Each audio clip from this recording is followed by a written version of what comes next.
अंकुरन जो है वो सबसे पहली सीढ़ी है बीज के पौधे बनने के कड़ी में। अंकुरन की जांच करना अत्यावश्यक है। जो हमने बीज लगाया था उसमें कितना जो अंकुरन हुआ, कितना जो है एक नॉर्मल सीडलिंग बना। अपने बीज का नमूना ग्रहण करके बीज गुणवत्ता परीक्षण प्रयोगशाला में संपर्क करना चाहिए, जिसके आधार पे आप ये पता लगा पाएंगे कितने प्रतिशत उसमें अंकुरन है और उसका अंकुरन कम है, भौतिक शुद्धता कम है, तो वैसे केस में बीज दर को आप अधिक बढ़ा सकते हैं, ताकि आपके खेतों में जो पौधों की संख्या है उसमें कोई कमी ना आए और आपकी उपज प्रभावित न हो।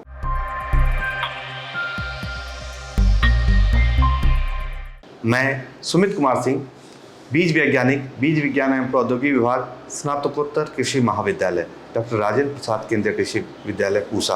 आज हम बात करेंगे बीज की। सुबीजम सुक्षेत्रे जायते संपद्यते। मनुस्मृति में वर्णित इस मंत्र का मतलब है कि एक अच्छा बीज जब एक अच्छी मिट्टी में जाता है तो वह संपन्नता का कारण बनता है। डॉक्टर राजेंद्र प्रसाद केंद्रीय कृषि विश्वविद्यालय द्वारा जो हम बीज उत्पादन करते हैं, तो बीज उत्पादन के समय जो भी सावधानियां होती है, जो भी शर्तें होती है, उसको पूरा करते हुए हम बीज उत्पादन का कार्य करते हैं। लेकिन उत्पादित बीज को किसानों के मध्य वितरित करने से पूर्व हम उसकी गुणवत्ता सुनिश्चित करते हैं, और ये सारी गुणवत्ता सुनिश्चित होती है बीज गुणवत्ता परीक्षण प्रयोगशाला, जो कि हमारे बीज विज्ञान प्रौद्योगिकी विभाग में स्थित है। ये है हमारा रजिस्ट्रेशन काउंटर। यहाँ पर जो विभिन्न हमारे कृषि वैज्ञानिक केंद्र हैं, जो हमारे प्रोडक्शन सेंटर हैं, वहाँ से नमूने आते हैं बीज के, और उस बीज के नमूने को यहाँ पे पंजीकृत किया जाता है। इसमें बीज का जो भी डिटेल्स होता है, वह किस फसल का है, किस वैरायटी का है, क्या लॉट नंबर है, ये सारी चीज़ें यहाँ अंकित की जाती हैं। अंकित करने के पश्चात हम बीज के नमूना की जांच करते हैं, अलग अलग प्रोसेस में लाते हैं, और उसका जो रिजल्ट है वह वापस इसी पंजीकरण केंद्र पर आता है, और उसकी जो भी गुणवत्ता होती है उसको अंकित करके, और जो हमारा कंसल्ट सेंटर है जहां से हमने बीज नमूना प्राप्त किया है उसको प्रेषित कर दिया जाता है। रजिस्ट्रेशन के पश्चात जो हम पहली जांच करते हैं वो है गुणवत्ता हमारे मॉइस्चर की। सीड में मॉइस्चर की मात्रा उसकी वायबिलिटी को डिसाइड करती है। अगर 1%, सिर्फ 1% हम लोग बीज में नमी की मात्रा को बढ़ा दें तो वह बीज की जो अवधि है उसको आधा कर देगा। इसीलिए बीज की गुणवत्ता में जो मॉइस्चर का योगदान है वो बहुत इम्पोर्टेंट है। इसीलिए सबसे पहले जो हमारे पास बीज का नमूना आता है सीड मॉइस्चर टेस्टिंग के लिए, वो हमेशा इस तरह के थैले में आता है, जो कि मॉइस्चर वेपर प्रूफ है। मतलब कि एक बार जब इसमें बीज डाल करके वहाँ से भेजा जाता है तो इसमें न तो कोई वेपर घुस सकता है, वाष्प घुस सकता है, न कोई नमी आ सकती है। इसमें से बीज निकालते हैं, और ये है हमारा मॉइस्चर बोतल।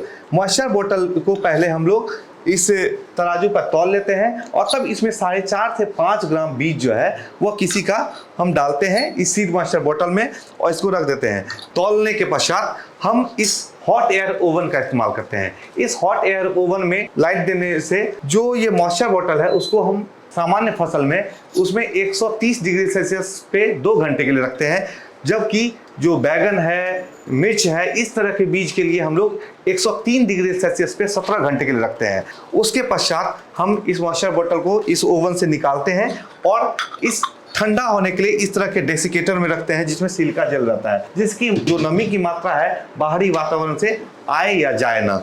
उसके बाद हम इसको पुनः इस तराजू पर तौल लेते हैं, और तराजू में तौलने के पश्चात निकाल लेते हैं कि इस बीज में कितनी नमी की मात्रा थी, और उसको अंकित करके हम कंसर्न सेंटर को रिपोर्ट कर देते हैं। अगर नमी की मात्रा अत्यधिक हो तो उसकी भंडारण क्षमता जो है आधी हो जाएगी, इसीलिए हम इसका खासा ध्यान रखते हैं।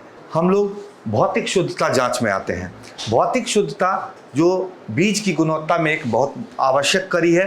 जैसे कि आप लोग जानते हैं कि जो भी बीज फसल के बिकते हैं मार्केट में, वह 100-200 रुपये किलो से लेकर के 1.5 लाख, 2 लाख, 3 लाख रुपये किलो तक बिकते हैं। खास करके फ्लावर्स है, हाइब्रिड वेजिटेबल सीड है, इसके बीज बहुत महंगे आते हैं। ऐसे में यह सुनिश्चित करना आवश्यक है कि जो भी बीज हम बाजार से खरीद रहे हैं या कहीं से खरीद रहे हैं उसमें शुद्ध बीज के अलावा अन्य कोई भी तत्व ना हो, जैसे खरपतवार के बीज या फिर अन्य फसलों के बीज या फिर कोई भी अवांछित तत्व जैसे ढेला या फसलों के अवशेष आदि उसमें ना हो। इसीलिए जो भी हमारे पास नमूना आता है उसका पूरा का पूरा नमूना, जिसमें कि कम से कम 2500 बीज उस फसल के हों, वो सारा का सारा हम भौतिक शुद्धता जांच में लगाते हैं।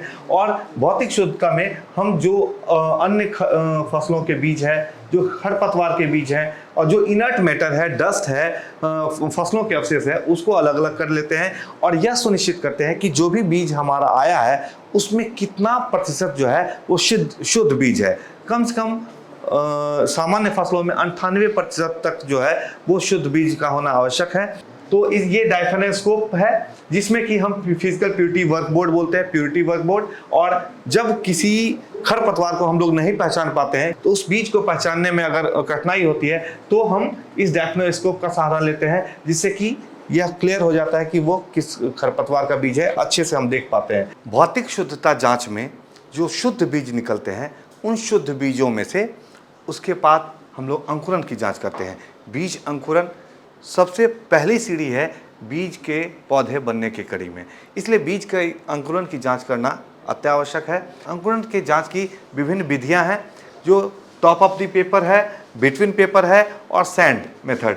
जैसे कि ये टॉप ऑफ द पेपर है जिसमें कि हम लोग एक पेट्री प्लेट लेते हैं, पेट्री प्लेट में जो 50 दाने हैं, 100 दाने हैं, उसको गिन करके रख देते हैं और उसके बाद ये भींगा हुआ है, उसके बाद इसको लगा करके, और सीड जर्मिनेटर एक मशीन है जिसमें कि जर्मिनेशन हम लोग करवाते हैं। इसमें जो नमी की मात्रा है, RH है और टेम्परेचर है वो फिक्स रहता है। जनरली रबी की फसलों के लिए 20 डिग्री सेल्सियस और खरीफ की फसलों के लिए 25 degree Celsius. Top of the paper के अलावा ये बिटवीन द पेपर मेथड है जिसमें कि एक पेपर टॉवेल होता है। इस पेपर टॉवेल को हम लोग भिंगा कर रखते हैं और नीचे एक बटर पेपर शीट होता है। बटर पेपर शीट के ऊपर एक लेयर हम इस पेपर टॉवेल को रखते हैं और उसमें 50 दाने 100 दाने गिन करके हम लोग रखते हैं। अंकुरन जाँच के लिए कुल जो बीज की मात्रा की आवश्यकता होती है वो 400 होती है, जो इंटरनेशनल सीड टेस्टिंग एसोसिएशन के प्रोटोकॉल के हिसाब से।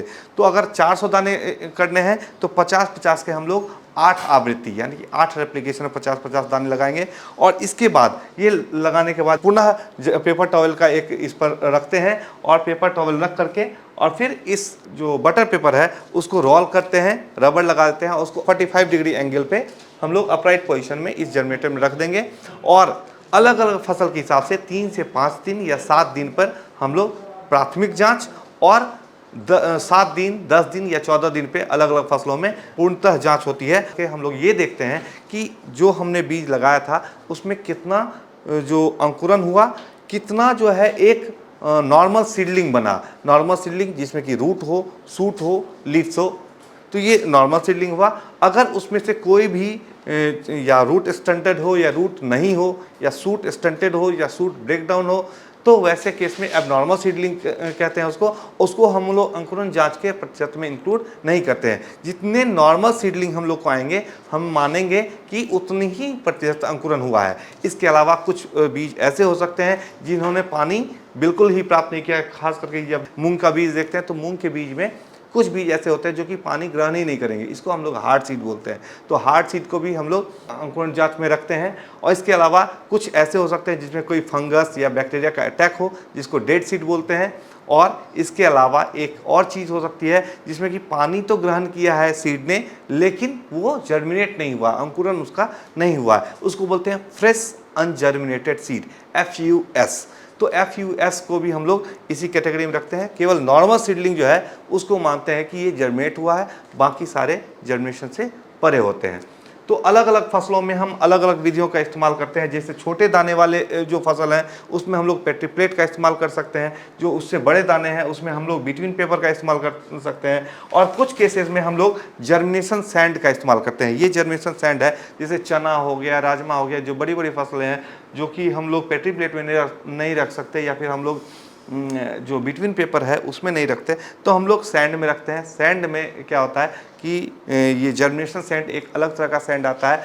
यह किसी भी रोग व्याधि जैसे कारकों से फ्री होता है और इसको हम लोग ओवन में या ऑटोक्लेव में डिसइंफेक्ट भी कर देते हैं और तब हम इसमें पानी की मात्रा के साथ इसमें बीज को रखते हैं गिन करके। और 7वें दिन 14वें दिन अलग अलग फसल के हिसाब से हम पता करते हैं कि इसमें से कितना बीज जो है अंकुरित हुआ, कितने ने नॉर्मल सीडलिंग दिया, कितने ने एबनॉर्मल सीडलिंग दिया, कितना डेड सीड रहा। कितना हार्ड सीट रहा, ये जानकारी प्राप्त कर लेते हैं और इस अंकुरन की जांच हम पुनः उस रजिस्ट्रेशन काउंटर पे देते हैं कि ये जो आपका सैंपल था इसमें इतना प्रतिशत अंकुरन हुआ। जो हमने सैंड में ये नमूना रखा था चने के पौधा का, तो ये जो है अंकुरित हो गया है, ये नॉर्मल सीडलिंग में तब्दील भी हो गया है, तो इसीलिए हमने जर्मिनेटर से इसको बाहर निकल दिया है। ये चने का पौधा है जो कि सैंड में हमने ग्रो करवाया है। इसके अलावा हमने मसूर का ये पौधा है जिसको 25 दाने हमने गिन के डाले थे, तो इसमें सीडलिंग आ गया है। तो ये हम लोग इससे कैलकुलेट करते हैं कि हम कितना परसेंट हमारा अंकुरन हुआ है किसी फसल में। तो sand, between the paper, petri dish, top of the paper, ये 3 मेजर मेथड है सीड जर्मिनेशन टेस्ट करके। तो किसान भाइयों, ये जो विधियां थी वो बीज गुणवत्ता जांचने के लिए बहुत आवश्यक हैं।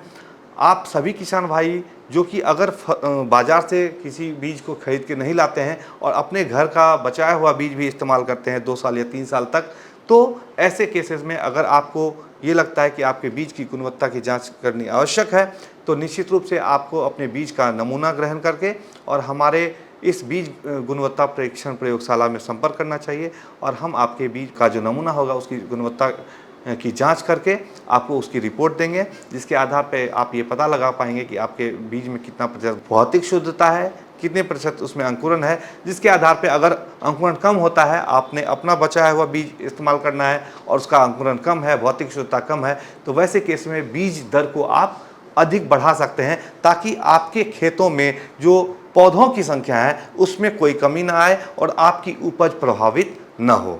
इन सारी बीज गुणवत्ता जांचों के लिए अगर किसान भाई अपना नमूना जांच करवाना चाहते हैं तो आप डॉक्टर राजेंद्र प्रसाद केंद्रीय कृषि विश्वविद्यालय के बीज विज्ञान एवं प्रौद्योगिकी विभाग में ये हमारा बीज गुणवत्ता परीक्षण प्रयोगशाला है, इसमें आकर के अपना नमूना आप हमें प्रेषित कर सकते हैं। आप आकर के अपने नमूना की जांच करवा सकते हैं और अपनी बीज की गुणवत्ता खुद सुनिश्चित कर सकते हैं।